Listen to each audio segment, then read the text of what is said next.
Bonjour, Christophe Duval, conseiller d'État. Je vous remercie de bien vouloir m'écouter pour l'intervention qui m'a été priée de vous faire et qui s'intitule La loi bioéthique a-t-elle encore une conscience? Alors, ce sujet, on aurait pu se demander s'il relevait bien de votre colloque et s'il n'était pas hors sujet. Mais finalement, c'est la ministre de la Santé, ouvrant la discussion générale au Palais Bourbon, qui répond à ma place. Elle disait, je la répète dans ces termes, dans cet hémicycle, vous serez dans les semaines à venir la conscience qui doit délimiter, ordonner et définir les nouveaux progrès sans rien céder sur les grands principes. Alors parmi ces grands principes, il y a forcément la liberté de conscience que sa formule également a indirectement appelée. Et donc notre sujet ne sera pas hors sujet. Nous allons voir dans une première partie, aussi brève que possible, je vous renvoie à ma contribution écrite, mais nous rappellerons quand même le sens et la portée de la liberté et de l'objection de conscience. Et puis, dans une seconde partie, nous verrons comment le texte en cours de discussion, je rappelle qu'au stade où nous l'avons étudié, c'est-à-dire avant la deuxième lecture du Sénat, comment donc l'objection de conscience apparaît comme un enjeu, certes assez faible, mais qui n'est pas pour autant absent. Et enfin, dans une troisième partie, eh bien, nous aurons l'intérêt d'analyser les objections à l'objection de conscience qui, dans ces débats, se sont fait jour et qui apporteront de ce fait un éclairage qui doit éveiller la curiosité du juriste, voire son esprit critique, ce qui est après tout la conscience du juriste. Première partie, par conséquent, le rappel de la liberté de conscience et de l'objection de conscience. C'est un droit fondamental, désormais consacré au sommet des normes, même si le droit positif français ne reconnaît pas singulièrement l'expression d'objection de conscience et parle toujours de liberté de conscience. Car ce qui frappe, c'est l'incroyable tardiveté de la reconnaissance de cette liberté au sommet de notre hiérarchie française des normes. Il faut attendre 1977 pour que le Conseil constitutionnel la dégage par un effort prétorien de l'un des principes fondamentaux reconnus par les lois de la République. La liberté de conscience a deux composantes ou deux aspects. C'est d'abord une liberté virtuelle, enfouie au fort intérieur de chacun, dans le huis clos de sa conscience. Et si elle n'était que cela, pardonnez-moi de vous le dire un peu brutalement, mais elle ne vaut pas grand-chose. La liberté de conscience a au contraire éventuellement un verset effectif, concret, et là c'est plus intéressant, une portée réelle. Une portée réelle qui se manifeste, on va dire, dans le fort extérieur. C'est cet aspect, j'allais dire, très concret, qui a été mis en place, par exemple, lorsque la loi a érigé l'objection de conscience à effectuer son service national obligatoire dans sa forme militaire. Cette forme très concrète de l'objection de conscience se distingue de la première, qui finalement n'aurait pas plus de portée que si on inscrivait dans la Constitution, si vous me permettez, la liberté de rêver. Il est vrai que de tous les droits de l'homme, la revendication de motifs d'objection de conscience est la plus complexe à accepter et à mettre en œuvre pour tout État, même le plus démocratique et libéral qu'il soit. Ceci contraste précisément avec peut-être la faculté plus généreuse qu'ont pu avoir les traités internationaux de reconnaître la liberté de conscience par rapport, j'allais dire, aux États, concrètement dans l'application du devoir d'obéissance aux citoyens. Alors, ce droit international, il se caractérise par, au contraire, quand je le disais, une plus grande générosité dans l'expression de la liberté de conscience. Je citerai seulement le paragraphe 2 de l'article 18 du Pacte international des droits civils et politiques. Nul ne subira de contraintes pouvant porter atteinte à sa liberté d'avoir ou d'adopter une religion ou une conviction de son choix. Je cite encore l'article 10 de la Charte des droits fondamentaux de l'Union européenne, qui, vraiment encore plus remarquable, énonce le droit à l'objection de conscience est reconnu selon les lois nationales qui en régissent l'exercice. Je me bornerai donc au constat qu'en droit interne, l'objection de conscience ainsi désignée explicitement au Code du service national, ou correspondante à cette idée mais non volontairement qualifiée ainsi au Code de la santé publique, n'est hélas ni général rationné personné, ni général rationné matérié, ni précise dans la mise en œuvre ou la protection accordée, à l'exception du régime de protection, du régime de l'objection de conscience militaire, mais qui, comme on le sait, est devenu caduc. Aujourd'hui donc, au titre des seuls bénéficiaires du monde de la santé, sont les médecins, d'autres professions de santé telles les sages-femmes, infirmiers ou auxiliaires médicales, certains chercheurs en bioéthique, chercheurs, ingénieurs, techniciens, auxiliaires de recherche, font partie limitativement de la reconnaissance par la loi d'une objection de conscience. Encore celle-ci est-elle limitée à son tour dans la mise en œuvre qu'à l'égard de certains actes dont ils peuvent s'écarter, cas de l'IVG, cas des actes de stérilisation à visée contraceptive ou des recherches sur les embryons humains ou les cellules souches embryonnaires. Mais on voit que tout le champ des modalités de mise en œuvre de la reconnaissance de ce droit sont très pauvres. Comment son titulaire en excipe-t-il? Quel formalisme ou mode de preuve entoure son déclenchement? De quelles garanties civiles, professionnelles ou pénales est-il entouré? Comment l'objecteur de conscience est-il protégé contre toute vindicte d'en avoir excipé? Car si l'objection de conscience, ou la liberté de conscience plutôt, est ainsi reconnue en droit national et international, force est de reconnaître qu'elle fait l'objet de remises en cause préoccupantes. Car l'objection de conscience irrite, elle irrite pas seulement les États, par culture policière ou réflexe autoritaire dissimulé derrière l'appel au devoir civique de l'ensemble du corps social, mais elle irrite aussi ceux qui sont réunis en lobby actif et qui n'adhèrent pas, comme c'est leur droit le plus strict, aux motifs invoqués par les objecteurs de conscience. Et on citera notamment, bien sûr, parmi ces différents types de remises en cause, une autre qui est presque plus inquiétante, et qui vient de la Cour européenne des droits de l'homme, qui pourrait normalement avoir là-dessus une surveillance très stricte, et qui a rejeté par une double décision d'irrecevabilité, motivée comme s'il s'agissait d'un rejet au fond, dans deux affaires mettant en cause la Suède, le 12 mars 2020, la requête de sages-femmes privées en Suède de leur droit à l'objection de conscience face à l'avortement. On voit donc que l'objection de conscience, évidemment, bien sûr, ne va pas de soi dans les États, même les plus démocratiques et les plus libéraux qui soient. Est-ce que l'objection de conscience a été présente dans la loi bioéthique? Eh bien, c'est ma seconde partie. La réponse est oui. Pour autant, elle a été un enjeu assez faible de la loi, mais non absent.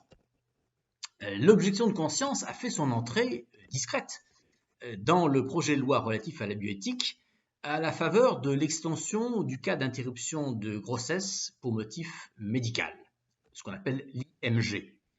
Et c'est à cette occasion que l'objection de conscience a été étendue, mais pas seulement. Donc c'est parmi ces dispositions réformant, élargissant l'IMG que le projet du gouvernement, donc au stade du projet initial, avait introduit une disposition rédigée sur le modèle de l'article 2212-8 du Code de la santé publique, c'est-à-dire la rédaction classique du Code de l'objection de conscience pour l'IVG. Mais son évolution au cours de la navette parlementaire a néanmoins réservé des surprises. Suivie en première lecture par l'Assemblée nationale, la commission spéciale de la bioéthique du Sénat s'en est écartée en supprimant pour les sages-femmes, infirmiers ou auxiliaires médicaux, en première lecture, le droit à cette objection de conscience. Donc on ne la restreignant que pour les médecins, on y reviendra. Elle a adopté cette nouvelle rédaction en des termes même aussi presque, on va dire, un peu comminatoires à l'égard du médecin. Et cette version a été suivie définitivement en deuxième lecture par l'Assemblée nationale. Deuxième irruption du sujet de l'objection de conscience dans le cadre de la loi bioéthique, c'est par le biais du débat sur la question de l'étendre ou pas aux notaires. Ce débat a été ouvert pour la première fois, il a été sans suite, mais cette première fois est en soi intéressante et inédite. Inédite était justement la fonction que le projet de loi se proposait de faire jouer désormais aux notaires en les instrumentant à l'occasion de la reconnaissance solennelle du consentement de deux membres du couple ou de la femme non mariée devant notaire à l'accueil de l'embryon. C'est ce qui en a déclenché justement l'émergence d'opinions notariales défavorables qui ont cherché à faire connaître leur revendication peut-être d'une clause de conscience puisqu'elles n'en bénéficient pas comme d'autres professions juridiques.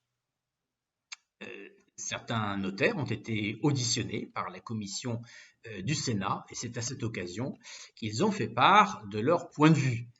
Même si ça n'a pas entraîné la conviction des sénateurs, même si un amendement, un seul, d'une députée tendant à leur reconnaître ce droit a été introduit mais rejeté à l'Assemblée nationale en deuxième lecture, on peut dire que ce sujet, cette pierre en quelque sorte, a néanmoins été semée sur le chemin qui mènerait peut-être un jour à reconnaître une liberté d'objection de conscience aux notaires. Enfin, ça a été à l'occasion du cas de la PMA, sujet au cœur bien sûr de la loi éthique, que l'objection de conscience est revenue, alors non pas du tout au stade du texte initial du gouvernement, qui n'en faisait évidemment absolument pas cas, mais c'est devant le Sénat qu'elle a surgi, et uniquement en séance publique à la faveur d'une série d'amendements sénatoriaux cherchant à introduire l'ouverture de l'objection de conscience à des professionnels de santé à participer à une AMP, ou PMA, en rédigeant un amendement sur le modèle de l'article L2212-8 du Code de la santé publique, toujours le même modèle IVG. Ces amendements n'ont pas été retenus, mais ils ont été soutenus quand même par le président de la commission des lois et le président du groupe des Républicains au Sénat, ce qui n'est pas rien, on va dire, en quelque sorte. Et même s'ils n'ont pas été retenus, on verra l'intérêt qu'il y a d'analyser les motifs de leur rejet. C'est justement l'objet de ma troisième partie que j'aborde à l'instant, cet intérêt d'analyser les objections à l'objection, si on peut dire, dans les débats pour mesurer la valeur ou pas et la pertinence, que l'on peut apprécier chacun librement, des contre-arguments à généraliser ou augmenter les cas d'ouverture d'une objection de conscience. Premier cas, justement, c'est celui qui est né de cette audition de notaires défavorables à la loi sans le garde-fou d'une objection de conscience, qui permet de faire état d'une argumentation à cette objection à l'objection. Les arguments du notaire auditionné devant la commission du Sénat méritent d'être rappelés très rapidement. Le système mis en place de consentement devant notaire en amont du projet de recourir à la PMA, je ne rappelle pas, recevait deux objections de fond par rapport à la délicate mission du notaire d'authentifier le consentement libre et éclairé à une opération que l'on peut dire quand même de fiction juridique, de filiation, puisque biologiquement invraisemblable et en plus avant l'heure. Sur le terrain de son contrôle de consentement d'une part, ce notaire disait « Comment le notaire peut-il s'assurer que le consentement de l'un des déclarants n'est pas vicié ?» Premier point. Deuxième, sur le terrain du risque de la fraude à la loi, alors que chacun sait, l'acte authentique a une force absolue. L'acte authentique, disait-il, comme objection, fait foi à l'égard des tiers, des faits que le notaire a constatés. Face à l'enfant qui serait né de cette PMA, quelle sera la responsabilité du notaire qui en aura reçu un acte authentique ayant pour conséquence de priver cet enfant de la possibilité irrémédiable de faire établir sa filiation paternelle? Donc des objections qui ne sont pas minces et qu'on ne peut pas écarter d'un revers de manche, et qui ne sont pas non plus l'esprit d'une entrave ou d'un appel à la rébellion, car elles étaient assorties d'une suggestion tout à fait digne d'intérêt, celui d'un mécanisme de déport du notaire objecteur qui saisirait sa chambre des notaires en demandant la nomination d'un notaire volontaire qui accepterait de recevoir l'acte à sa place. Qu'est-ce qui a été opposé comme argument? En vérité, quand on lit les travaux parlementaires, pas beaucoup de contre-arguments. Le principal est évoqué par le président de la commission qui se borne à objecter en guise de fin de non-recevoir. Mais enfin, dit-il, les notaires sont des officiers publics. Ils possèdent une délégation d'autorité de l'État pour appliquer la loi. Voilà, appliquer la loi. On retrouve cette argumentation d'ailleurs, je y renvoie, dans la décision QPC numéro 2013-353, dans laquelle le Conseil constitutionnel avait dénié aux maires ou élus municipaux officiers d'état civil tout droit d'exciper de leur liberté de conscience pour ne pas célébrer personnellement un mariage entre personnes de même sexe. Or, cette argumentation ou cet contre-argument ou cette réponse de la jurisprudence ne va pas de soi pour autant, car les textes internationaux, je les ai rappelés tout à l'heure, qui rappellent et consacrent le droit à la liberté de conscience, commencent par toute personne, c'est-à-dire tout citoyen, et au-delà même d'ailleurs, toute personne citoyenne, éventuellement, est titulaire du droit à la liberté de conscience. Et on ne voit pas dans ce texte l'idée que l'État serait autorisé à déroger pour leurs agents, non seulement fonctionnaires ou assimilés, mais également tous ceux qui exercent des attributions au nom de l'État, comme en l'espèce les élus municipaux, officiers d'état civil, et en l'occurrence là plutôt les notaires. Car cette lecture soulèverait des nombreuses contradictions. La première, c'est que justement, si on a depuis très longtemps, et même en droit international, reconnu l'existence d'une objection de conscience au service militaire armé, on a bien là l'existence d'un appelé ou d'un citoyen appelé au drapeau qui, quand il est dans sa fonction d'être appelé au drapeau, est un agent de l'État.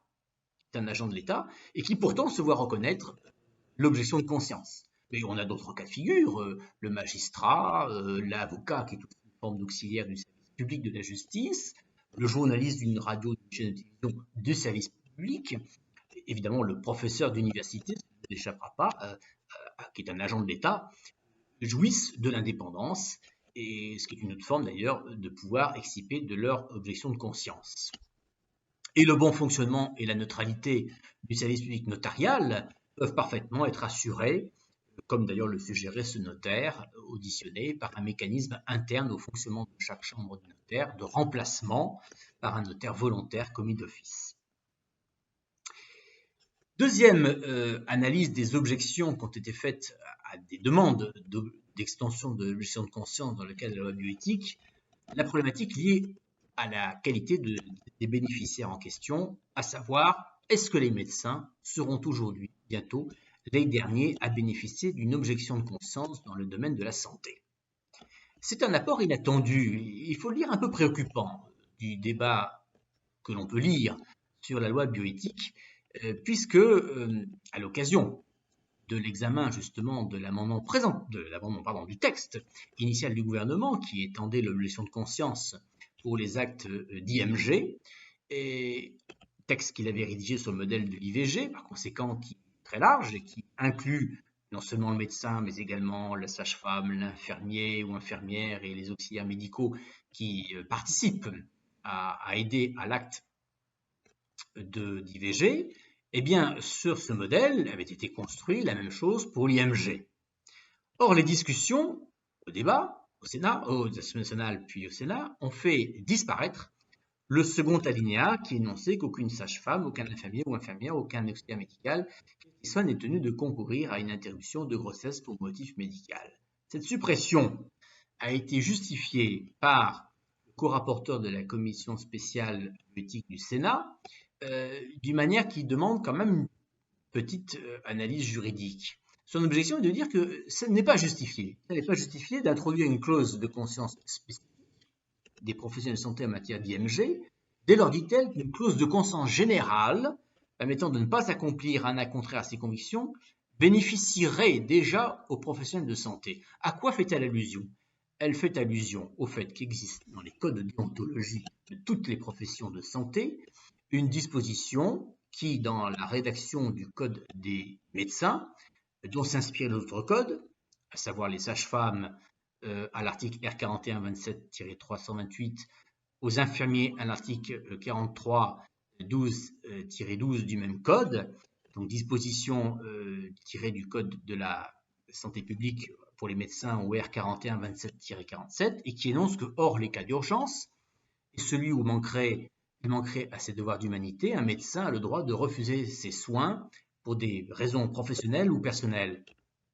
Mais ces dispositions ne sont pas du tout l'expression de ce qu'il faut entendre, de ce qu'on entend par liberté de conscience. D'ailleurs, si tel était leur objet et leur effet, elles seraient illégales, car tant les textes internationaux qui réservent qu'à la loi d'intervenir, que notre Constitution, article 34, qui réserve au seul domaine législatif les garanties liées aux libertés publiques, ne le pourrait pas. Il ne s'agit en vérité qu'une règle déontologique. Et c'est parce que c'est une règle déontologique qu'elle peut relever du domaine réglementaire. Et c'est une règle déontologique qui régit les rapports entre praticiens et patients dans ce qu'on appelle le contrat de soins. Et le contrat de soins est reconnu depuis longtemps par la jurisprudence comme un contrat de droit civil, mais en même temps qui n'obéit pas exactement à toutes les règles du droit commun des contrats. C'est la raison pour laquelle sa rupture ne peut pas être, j'allais dire, soumise aux mêmes règles que celles du Code civil. C'est le sens de ces dispositions. Ce n'est pas des dispositions qui ont un sens lié à la liberté de conscience ou à l'objection de conscience. Elles sont d'ailleurs sous le contrôle très strict des ordres qui ne manquent pas, on connaît bien sûr à travers ce qu'on appelle la jurisprudence CMU, qui ne manque pas de sanctionner les médecins qui rompraient unilatéralement le contrat de soins au mépris du principe qui existe aussi dans le code de déontologie de continuité des soins. Par conséquent, cette négation qui a un vernis, en tout cas juridique, même si nous pensons qu'il s'agit d'une erreur de droit qui est faite dans le raisonnement, est en soi préoccupante et mérite évidemment bien sûr d'être analysée. Cette négation, et d'ailleurs, est d'autant plus manque d'autant plus de bon sens par rapport à l'IMG que l'IMG n'est pas un acte réservé aux médecins. Il ne s'effectue pas de manière solitaire ou en cas de méthode non médicamenteuse sans avoir recouru au concours autour de l'équipe du médecin, une sage-femme, infirmier, mais peut-être aussi aide-soignant, peut-être aussi pharmacien à usage intérieur. Et on l'oublie aussi trop souvent que dans ce type d'acte, il y a l'intervention et le concours d'un assistant social ou d'un psychologue. Donc ce n'est pas que l'affaire de la conscience d'un médecin chef de service, en tout cas d'IVG-IMG. Par conséquent, on voit que du point de vue des droits de l'homme, eh bien, il y a des signes, des signaux de remise en cause du champ rationné personnel de l'objection de conscience, étant entendu aussi que le champ rationné matériel eh bien, ne s'étend pas beaucoup depuis les cas d'ouverture qui ont été précités. Enfin, une dernière objection à l'objection de conscience est encore excipée à l'occasion de ces travaux parlementaires sous la forme, j'allais dire, de l'objection d'homophobie. Alors, de quoi s'agit-il? Les débats ont été assez vifs au Sénat en séance publique sur les amendements proposés tendant à ouvrir l'objection de conscience pour les médecins, infirmiers, auxiliaires médicaux à pratiquer l'AMP nouvelle manière. Et ils sont riches justement des contre-arguments qui ressortent à l'occasion de ces travaux et de ces échanges. Quels sont-ils? Aux arguments des adversaires des amendements soumis en ce sens, ont été développées deux séries de raisonnements juridiques.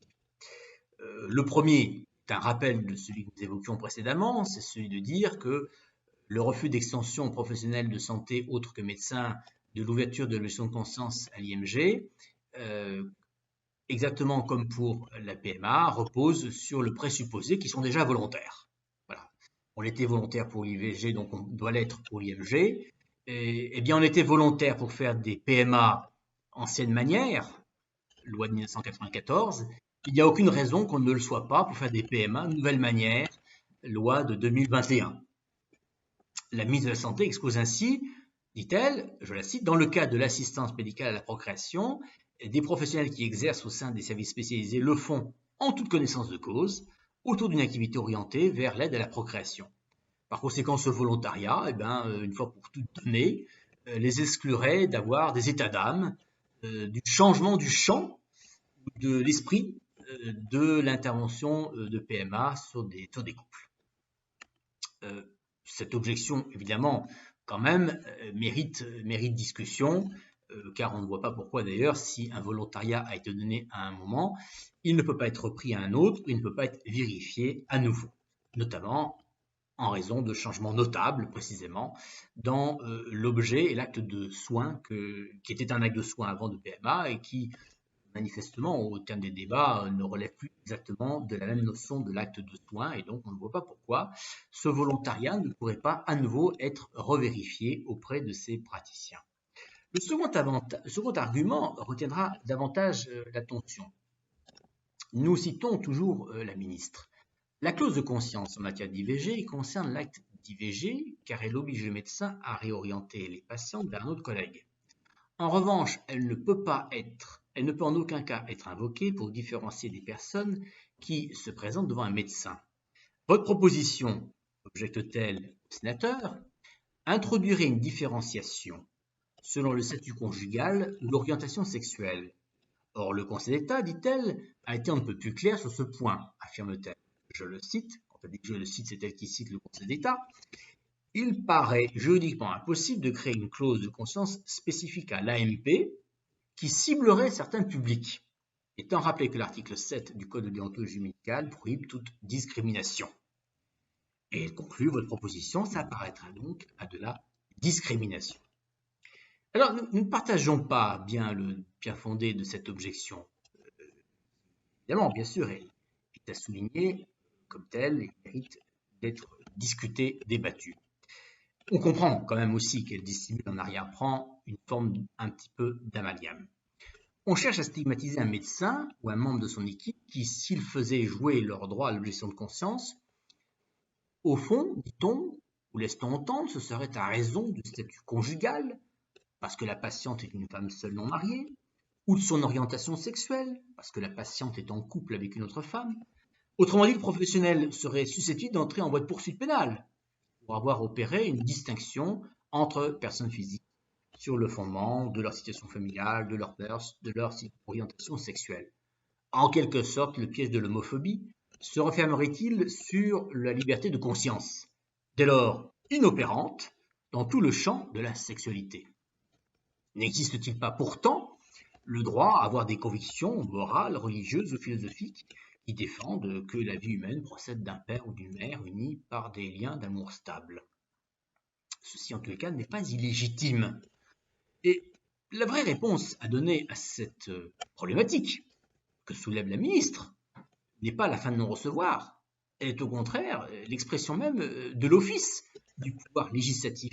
C'est la combinaison entre conflits sociaux des différentes lois qui protègent les uns et les autres.